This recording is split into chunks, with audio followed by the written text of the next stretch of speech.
There are moments in history when silence becomes more deafening than any shout. One such moment came not in a courtroom or a battlefield, but on a stage in Kansas City. 5 women sat in a row, polished, prepared, poised for. Chose their words carefully, wrapped in diplomacy, but one leaned forward, elbows planted, eyes steady, ready to pierce the veil. Her name was Congresswoman Jasmine Crockett, and in less than 20 seconds, she shifted the temperature of a room, silenced the national broadcast for 8 long seconds, and shook the very image of a first lady who had spent years saying little and meaning even less. The moderator's question had seemed ordinary enough. Do public figures, particularly spouses of elected officials, owe the public a consistent example of the values they promote? For a breath, the stage held still. Camera zoomed in. Melania Trump, though not present, hovered in the question like an unspoken ghost. Crockett did not hesitate. She asked what millions had whispered in kitchens, in church halls, and in classrooms across the country. You mean like someone promoting anti-bullying campaigns while married to the biggest online bully in modern politics? The words did not merely cut, they detonated. For a second, the room froze. A few nervous chuckles flickered, but no laughter survived. What followed was not comedy. It was truth. Jasmine went further, tearing through the curtain of politeness. Let's stop pretending we don't see it, she said, voice steady. The Be Best campaign. Cute in theory, but when your husband is tearing people apart on social media and you are silent, what are we really teaching children? That branding is more important than action. Those watching at home never heard the full stream of words in real time. The feed stuttered, the audio cut, and for 8 seconds, C-SPAN filled the screen with silence. In those 8 seconds, the nation felt a tremor. Was this censorship? Was this caution? Whatever it was, it only sharpened the blade. Within minutes, clips of Crockett's words spread online like lightning on a dry plain. On TikTok, creators remixed the moment with slow-motion effects, captions, and music.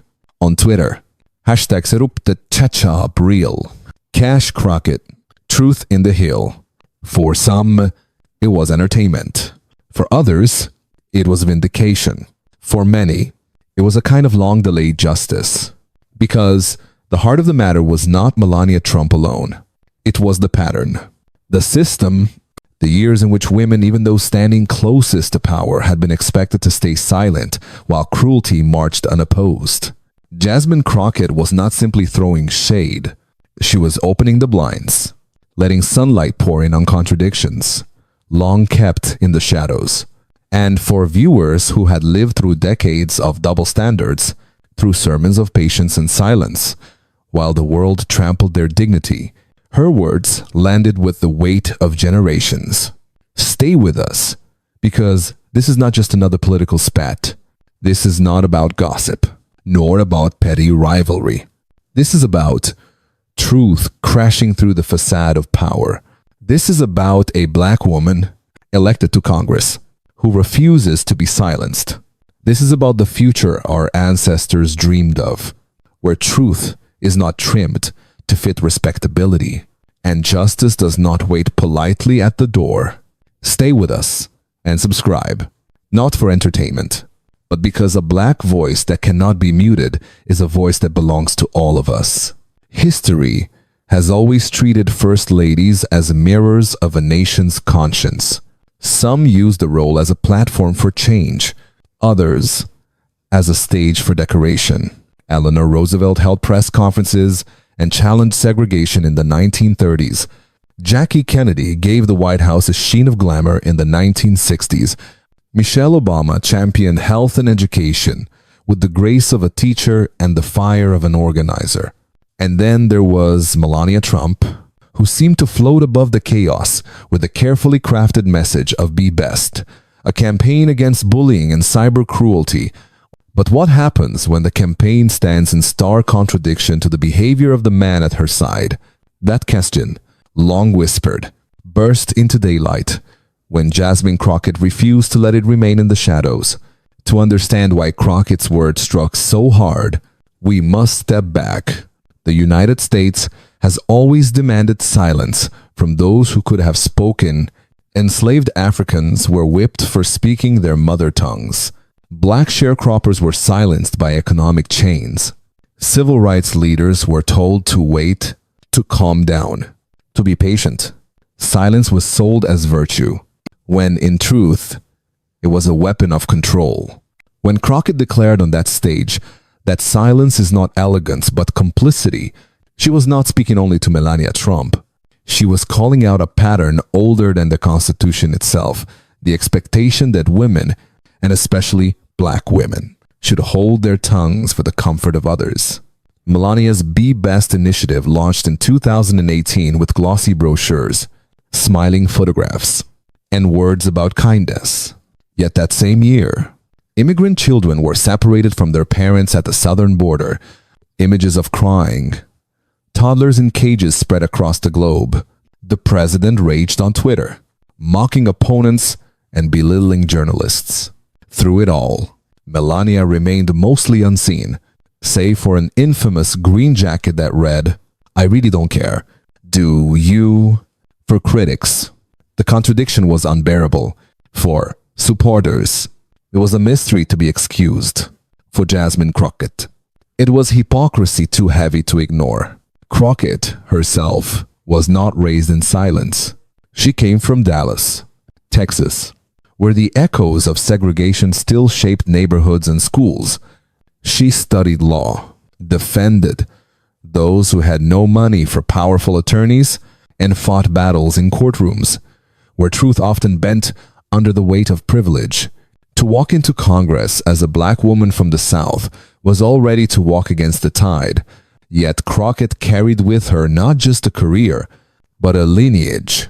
The lineage of women like Harriet Tubman, who refused to stay still, of Rosa Parks, who made silence impossible with one simple word, no, of Shirley Chisholm, who brought a black woman's voice into the halls of Congress without apology. So when Jasmine Crockett leaned forward on that panel in Kansas City, she carried history in her voice. Her words were not improvised barbs, but sharpened steel drawn from generations of restraint. The contrast was clear. On one side, Melania Trump, silent, elegant, photographed. On the other, Jasmine Crockett, outspoken, unflinching, unafraid. One symbolized the luxury of silence, the other, the necessity of speech. And the clash between them was more than personal. It was political, cultural, even spiritual.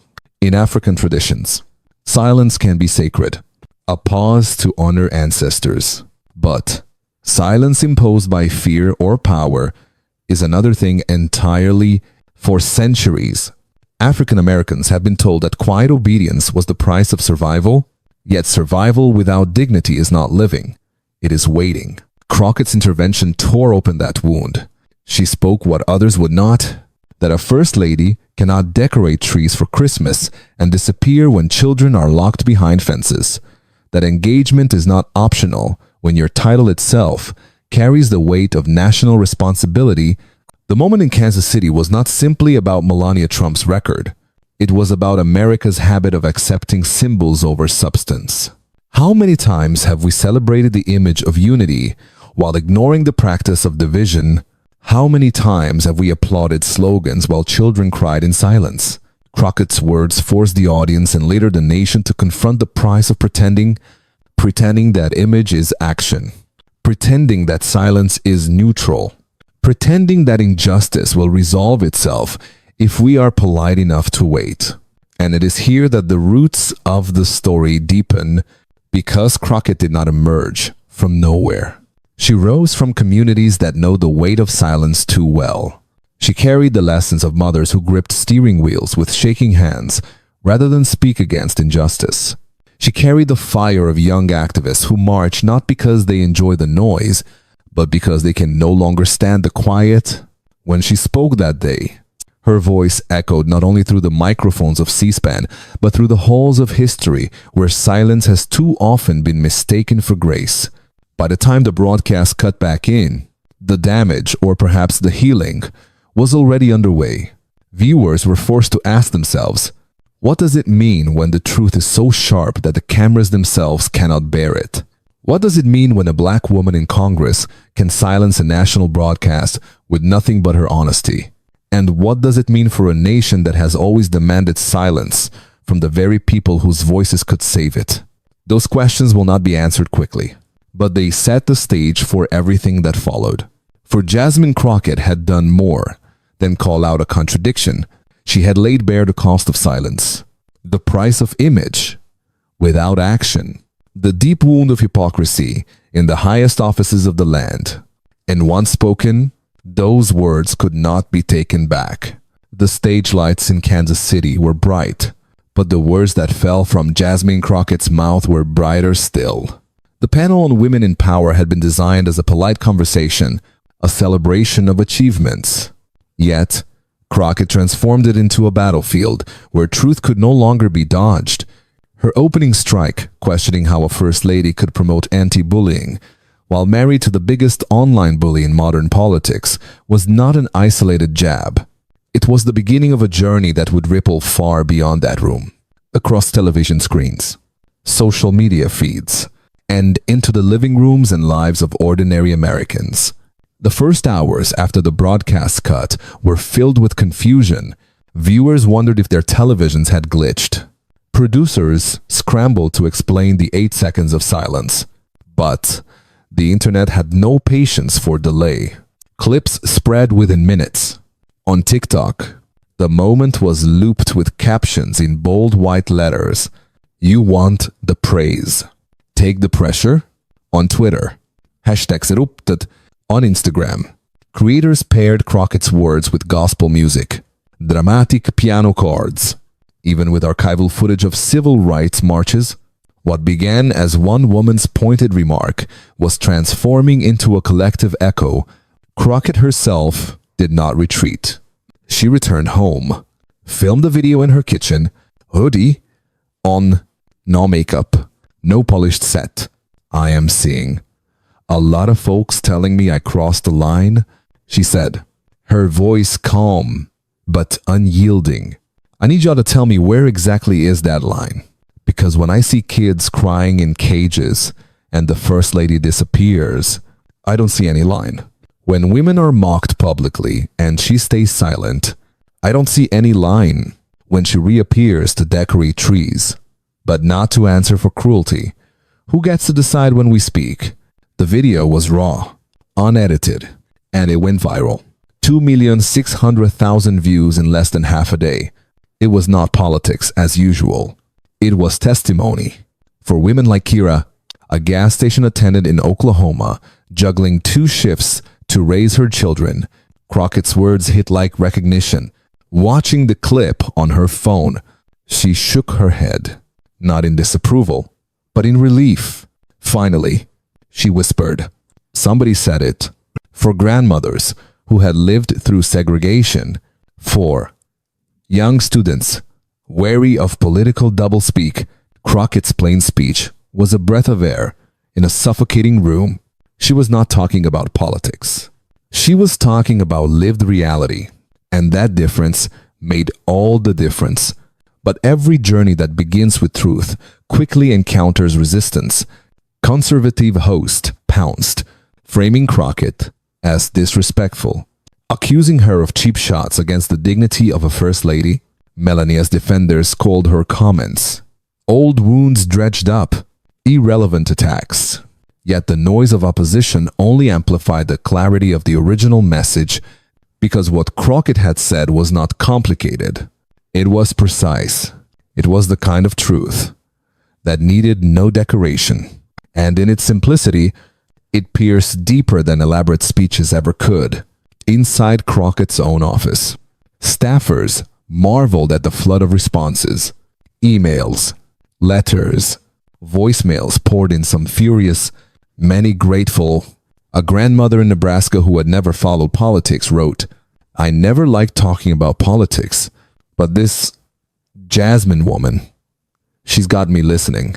Teachers used the clip in classrooms to spark discussion. Youth organizers played it at meetings as a rallying cry. Crockett was no longer just a congresswoman from Texas. She was becoming a symbol of a larger demand: accountability, without apology. The early days of the storm revealed something crucial. Crockett's confrontation was not a passing headline. It was the seed of a movement. Her willingness to risk comfort for clarity reminded people of figures from the past who had done the same. Shirley Chisholm refusing to be silenced in the halls of Congress. Fannie Lou Hamer declaring she was sick and tired of being sick and tired. Rosa Parks deciding one December evening that she had given enough of her seat and enough of her silence. Crockett's journey was different in setting but identical in spirit. It was the refusal to play small when truth demanded volume. The public's fascination grew not because Crockett was loud, but because she was honest. In an age of spin and calculated messaging, her kitchen table video felt like something else entirely. It was not performance. It was conviction. And conviction has a way of cutting through static, of reminding people that politics is not just about titles and campaigns, but about lives lived under the weight of decisions made by others. Crockett was not speaking for herself alone. She was speaking for those who had been told for too long to sit down, to be quiet, to smile politely, while enduring cruelty. This was the start of her journey, not the end.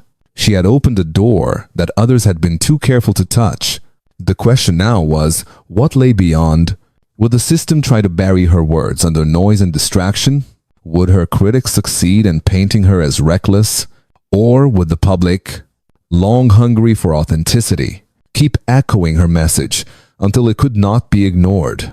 The answers were not yet clear, but one thing was certain: the journey had begun. And Jasmine Crockett, with nothing more than a sharp mind, a steady voice, and the courage to name what others denied, was leading the way.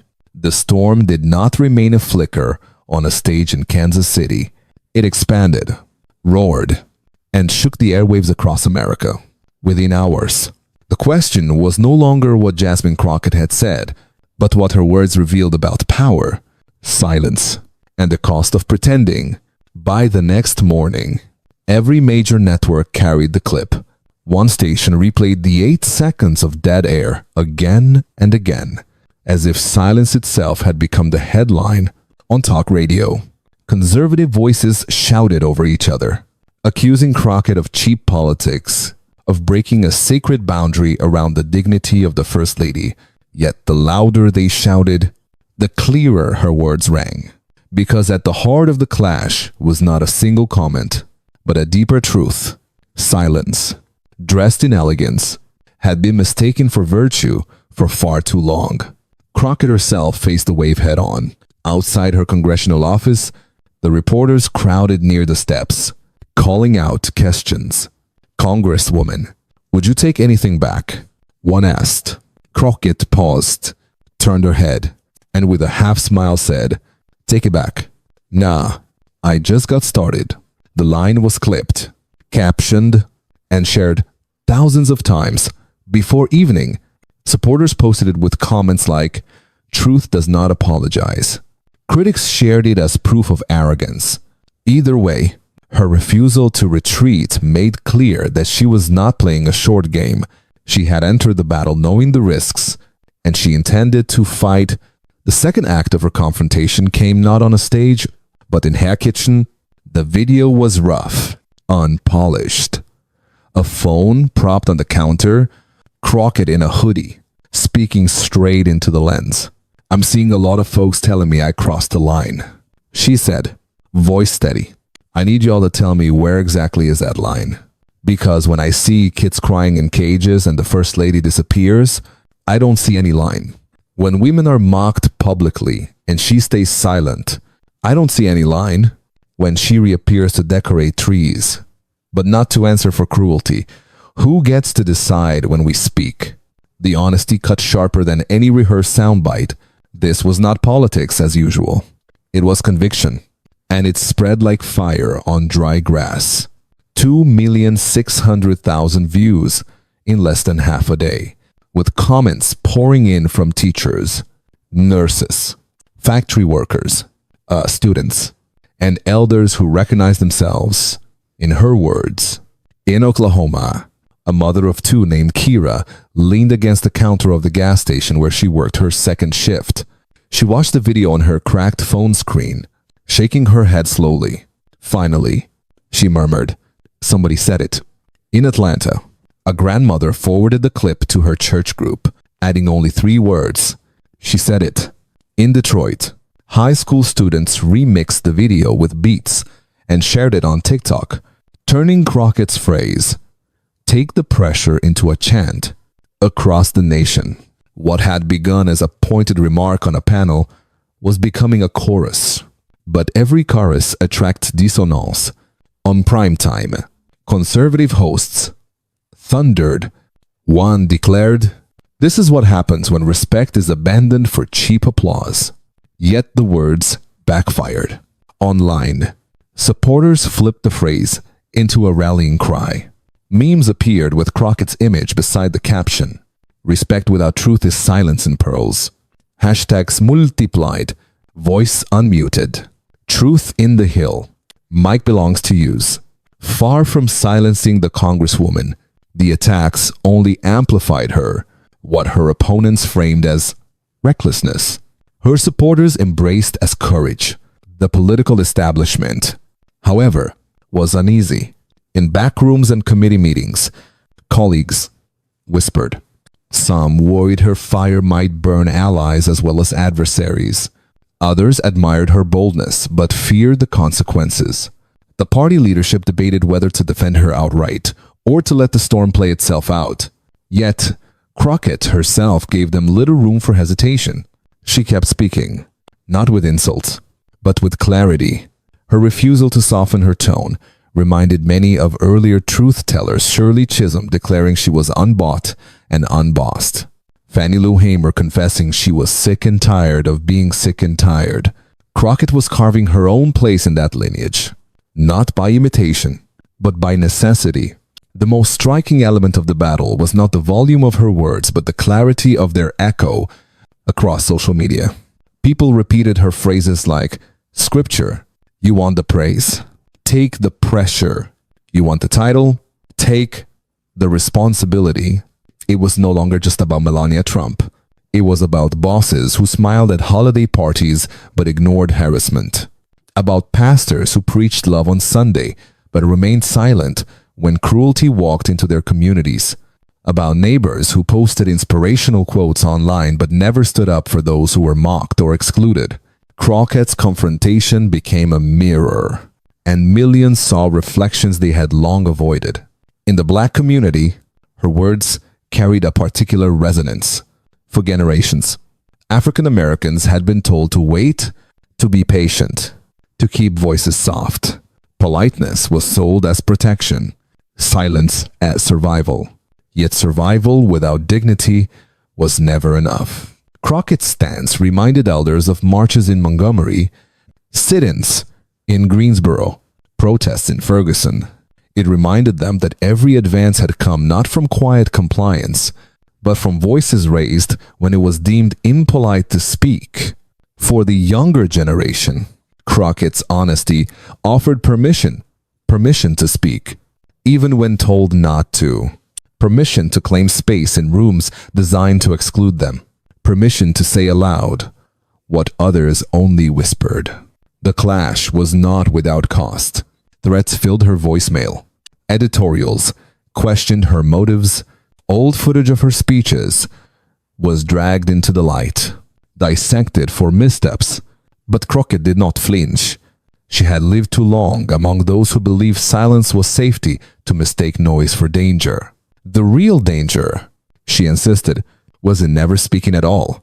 And with each attack, her supporters grew louder, echoing her defiance with comments, chants, and posts that refused to let the story die. By the end of that week, the battle had grown beyond Crockett versus Melania. beyond Democrat versus Republican. It had become a contest between two visions of public life. One vision prized image, polished, silent, detached. The other demanded truth, disruptive, uncomfortable. Rav, Crockett stood firmly in the second, and her presence forced the nation to reckon with a question it could no longer dodge. Was respect worth anything if it was built on silence? So here, the chapter closes not with resolution, but with a challenge.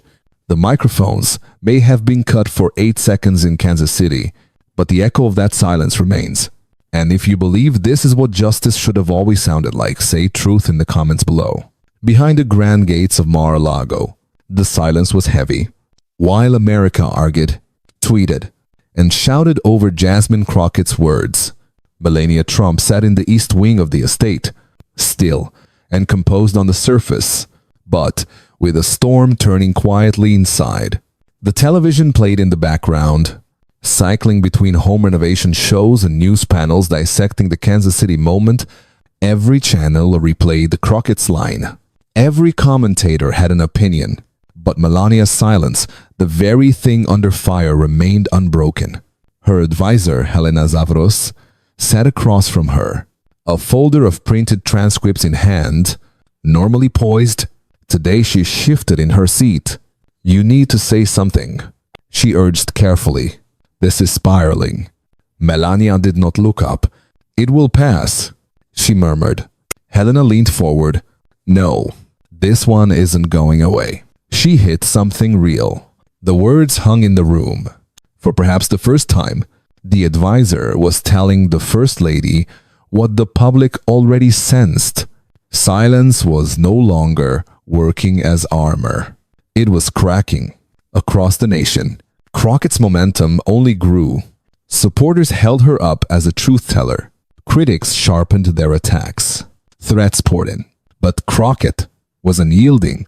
Outside her Dallas office, she told a crowd of journalists, "Take it back. Nah, I just got started." The line was clipped, captioned, and circulated until it became more than a quote. It became a battle cry to those weary of double standards. It sounded like deliverance. To those defending tradition, it sounded like defiance. Either way, it could not be ignored. Then came the first revelation. Theo Padron, a 28-year-old investigative journalist in Fort Lauderdale, had stumbled upon an internal memo buried in White House archives from 2018.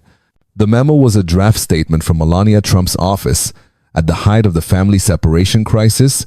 Unlike her usual carefully muted tone, this one spoke clearly. It criticized the administration's lack of compassion and raised alarm about children being detained at the border. But the most telling part came at the bottom of the page. A handwritten note scrawled in the margin. "Do not send. He will not allow it." Theo read the memo 3 times.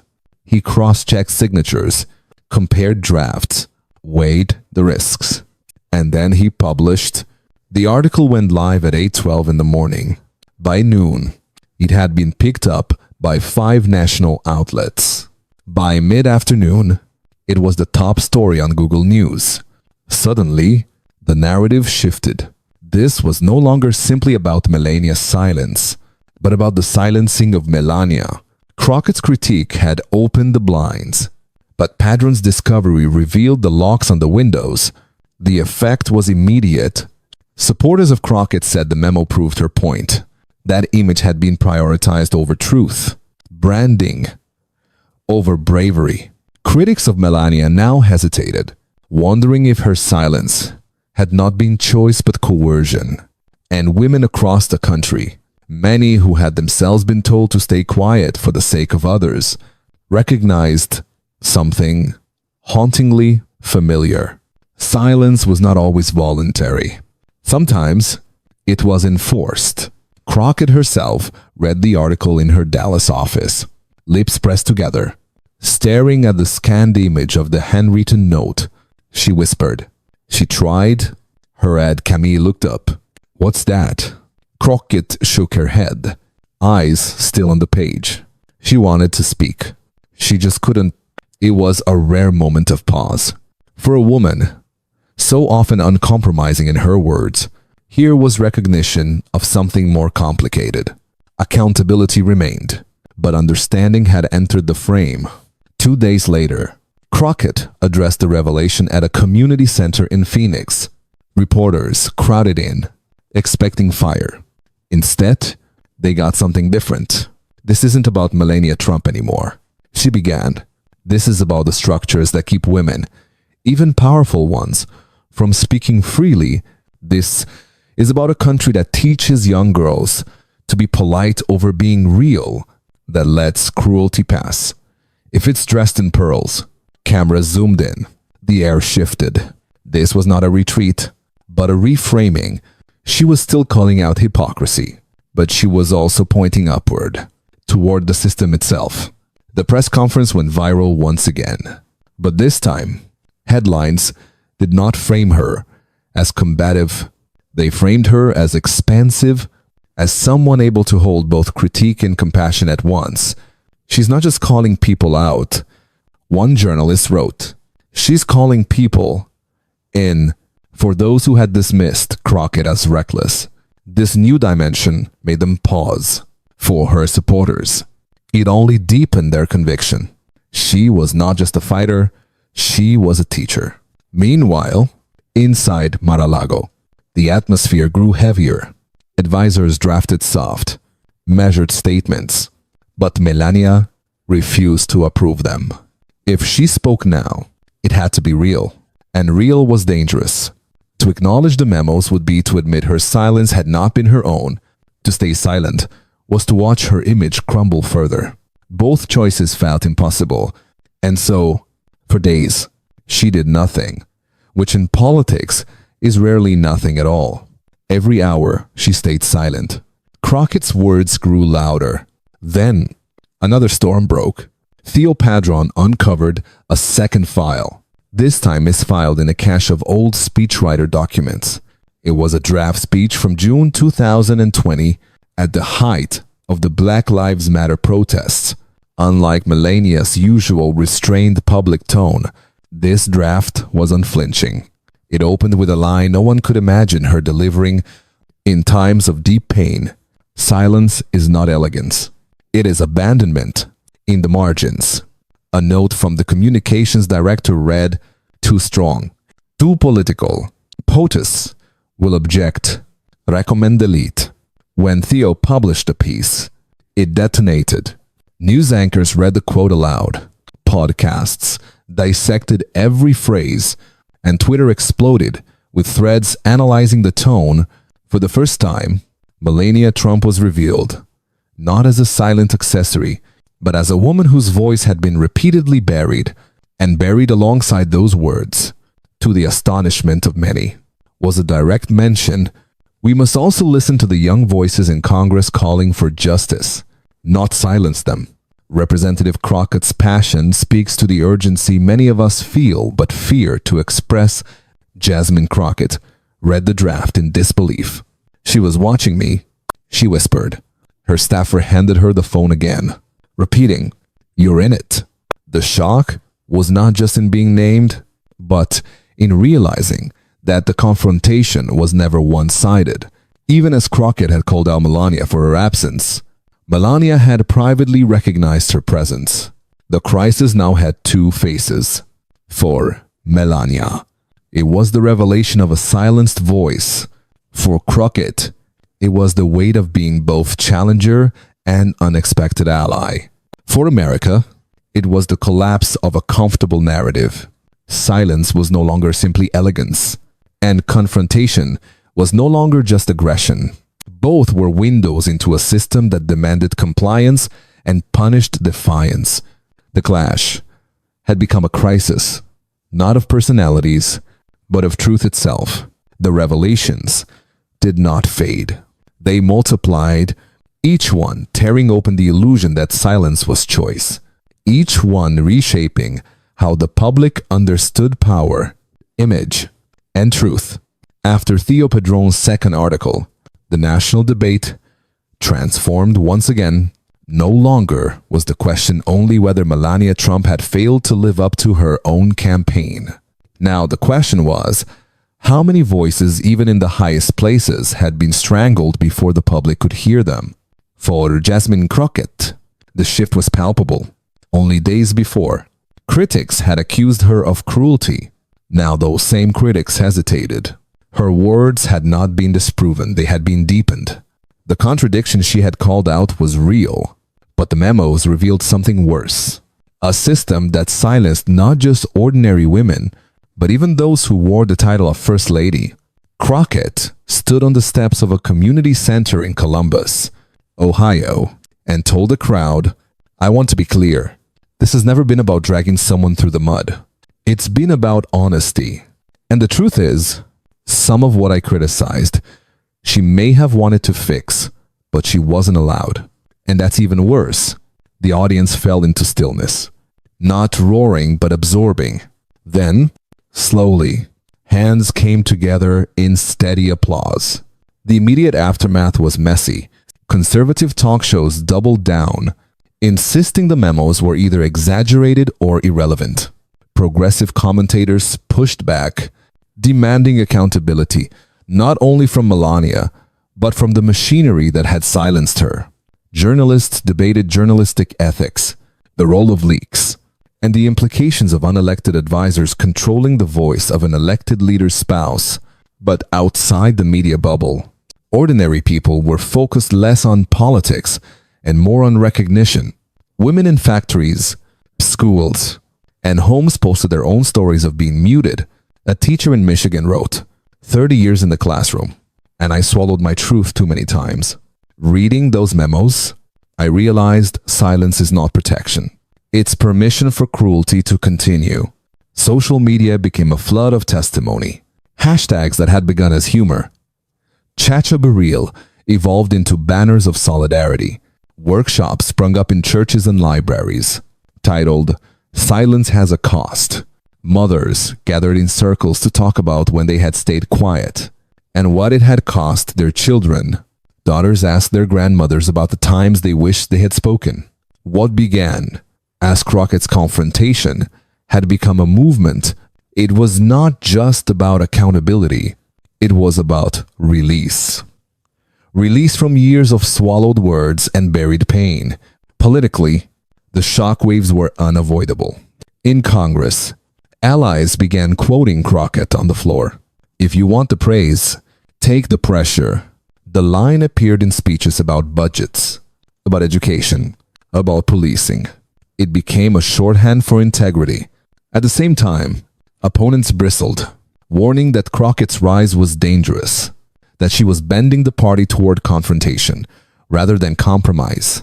Yet those warnings only highlighted the truth her supporters embraced. Compromise without honesty was just another name for silence. The press, too, reframed their narratives. For months, headlines had painted Crockett as combative, fiery, even reckless. Now editorials described her as clarifying, necessary, and most strikingly compassionate, because in reframing her critique from one woman to the system itself, she had shown the difference between vengeance and accountability. She had not backed down. She had stepped up. The effect stretched beyond politics. In Nebraska, a grandmother who had never spoken about politics wrote on Facebook, "I never liked talking politics, but this Jasmine woman, she has me listening." In California, a group of high school students staged a mock panel replaying the Kansas City moment, using Crockett's words to start discussions about hypocrisy. In Georgia, a retired bus driver told a local journalist, "I spent years being told to keep my mouth shut. Now I see it's not just me. Even a first lady gets silenced." That tells you everything. The resonance was not abstract. It was deeply personal.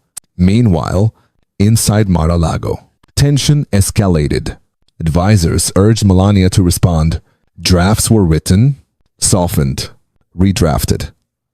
Again, but Melania refused. If she spoke, it had to be her own words. Yet, she could not bring herself to speak at all. And so, The silence stretched, becoming heavier by the day. In that vacuum, Crockett's voice filled the space. Every hour, Melania stayed quiet. Crockett's message sounded louder. By autumn, the movement had a rhythm. Crockett spoke at Howard University, telling students, "Silence is expensive. It can make you a prisoner." The line was shared across platforms, quoted in sermons, even written on placards at protests.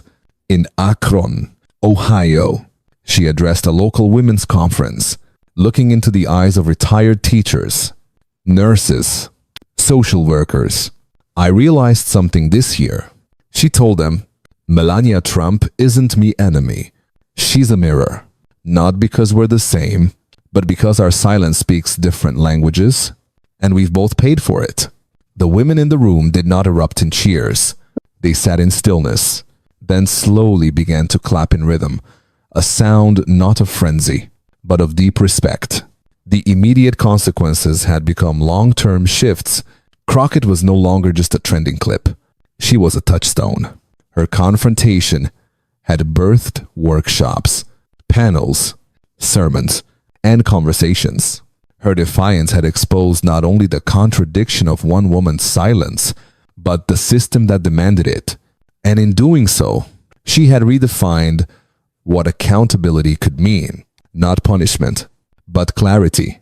Not humiliation, but honesty. The political world struggled to keep up.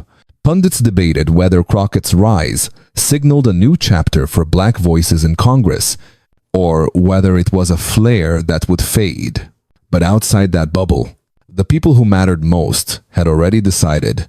They had found in her words not just a critique, but an invitation to speak, to resist silence, to reclaim dignity. It was not about parties or polls. It was about survival and about freedom. And so, the aftermath of Crockett's confrontation was not quiet. It was not forgotten. It was a reckoning one that reached from the highest offices of power to the humblest homes. The truth had been spoken, and its echo was shaping a movement that could not be muted. History does not always announce its turning points with fanfare. Sometimes it arrives in the sharpness of a single sentence, the silence of 8 seconds on live television, or the rediscovery of a buried memo. What began as one woman's bold challenge on a stage in Kansas City had, by now, rippled far beyond that room. It had reshaped conversations about politics, about women, about silence itself. And it had forced the nation to reckon with a question that would not fade. When does silence stop being dignity and start being complicity? By the winter that followed, Crockett's words had taken root in unexpected places. Sermons coded her lines, not as political slogans, but as moral imperatives. Pastors told congregations, "If you want the praise, take the pressure." Teachers printed her words on classroom walls. Youth groups created projects under the banner, "Accountability isn't an attack." The phrase became a kind of shorthand for integrity, invoked in contexts far beyond politics. For an older generation, it recalled the bravery of civil rights leaders. For the younger, it became a challenge. If a congresswoman could risk everything by speaking truth to power, what excuse did they have for staying quiet in their schools, their workplaces, their families? Academics, too, began to study the impact. Panels on media ethics debated the cost of silence in public life. Feminist scholars compared Crockett's confrontation to past moments when women had shattered illusions of polite restraint, from Sojourner Truth's declaration, "Ain't I a woman?" to Anita Hill's testimony in the Senate chamber. What set Crockett apart, they argued, was her refusal to remain fixed in one posture. She had been uncompromising in her criticism, but when the memos surfaced, she had also been willing to pivot, to hold space for complexity. That combination of fire and grace, of accountability and compassion, was rare. It made her words harder to dismiss as cruelty and harder still to ignore. The effect was deeply intergenerational. Elders who had spent decades urging caution saw in Crockett a reminder that truth-telling was not rudeness, but survival. Younger women saw a blueprint. You could be sharp, clear, unflinching, and still carry compassion. And for African Americans especially, her stance resonated with a long tradition. The tradition of refusing to let others define when, how, or whether their voices would be heard. Crockett's defiance was not just political. It was ancestral. It echoed the resilience of those who had marched zung and stood before her. Internationally, too, the ripple spread. In Africa, where many had watched American politics from afar with a mixture of admiration and skepticism, Crockett's words were discussed in newspapers and on radio. Commentators in Nigeria, Kenya, and South Africa noted that her confrontation struck at a universal dilemma, the tension between image and reality, between politeness and truth. Some drew parallels to their own leaders' spouses, who had often been shielded from critique under the guise of respectability. Others praised Crockett for giving voice to what many had long felt, that silence in the face of cruelty was never neutral. In Washington, the impact lingered. Lawmakers cited her confrontation during debates, sometimes with admiration, sometimes with exasperation. Lobbyists warned clients that the political climate was shifting. Branding campaigns could no longer hide contradictions as easily. Journalists became bolder, pressing first ladies, senators, and cabinet officials with sharper questions. And within the public imagination, the role of a first lady was no longer seen as untouchable. Crockett had stripped away the shield of ceremonial grace and demanded accountability, not cruelty, disguised as tradition. But perhaps the most profound change came not in politics, but in personal lives. Letters poured into Crockett's office. One from a retired nurse in Mississippi read, "I stayed silent when they cut corners in my hospital. I thought it wasn't my place. But your words reminded me that silence protects no one." Another from a teenage girl in Baltimore said, "When you told that young girl, 'Don't ever shrink,' I wrote it on my mirror. Now, I say it to myself every morning before school." These were not political endorsements. They were testimonies of transformation. Even within Crockett herself, the effect was lasting. In speeches, she often returned to the story of her mother gripping the steering wheel after being yelled at by a parent. Because being right doesn't always protect you, her mother had said. But now Crockett added her own epilogue, "Maybe it doesn't protect you, but it does protect the truth. And the truth needs protecting too." That distinction became her compass, guiding her through storms of criticism, through headlines and hashtags. She had not set out to be a symbol, but symbols often come uninvited. The long-term influence also reshaped the image of Melania Trump. The memos did not erase her silence, nor did they erase Crockett's critique, but they complicated the picture. Some began to see her less as an accomplice and more as a prisoner of the system around her. Others argued that even attempted words left unsaid were still words lost, and silence remained damaging. Yet in either case, the myth of elegance, as immunity had been punctured, never again could the First Lady's silence be interpreted simply as poise. It would always be questioned. Was it restraint or repression? And that question itself was Crockett's enduring victory.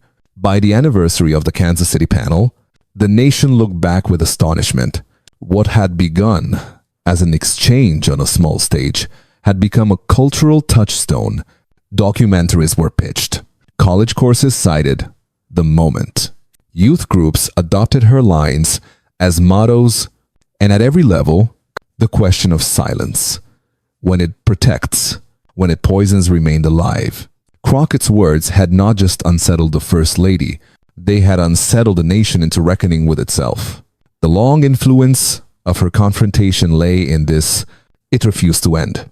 It lingered in classrooms, in sermons, in kitchen table conversations. It traveled across generations and oceans.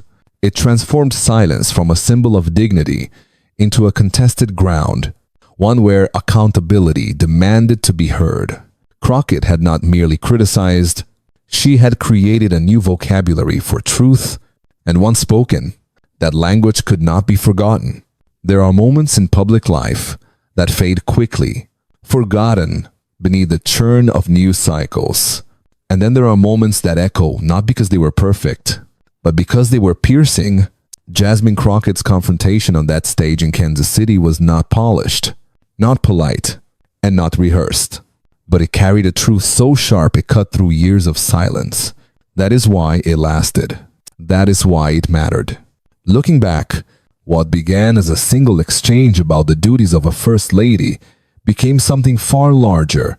It became a mirror held up to a nation, forcing Americans to ask, what does silence mean? Is it dignity? Or is it complicity? Is it survival? Or is it surrender? Crockett's words stripped away the comfort of ambiguity. They made the silence visible, and once seen, it could not be unseen. For many, the moment was personal.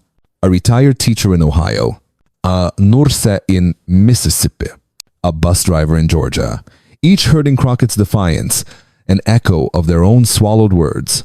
They recognized the cost of silence, not as theory, but as lived reality, and they felt, perhaps for the first time in years, that truth had an ally in public life. Crockett's refusal to apologize, her insistence on both accountability and compassion, gave them permission to reflect on their own lives, and in many cases, to finally speak. For Melania Trump, the confrontation left a complicated legacy. The memos that surfaced did not erase her silence, but they revealed that silence was not always chosen. Sometimes it was imposed. This duality deepened the national debate. If even a first lady could not speak freely, what did that say about the structures shaping all women's voices? Crockett's critique remained valid, but her eventual recognition of Melania's attempted words added a layer of grace.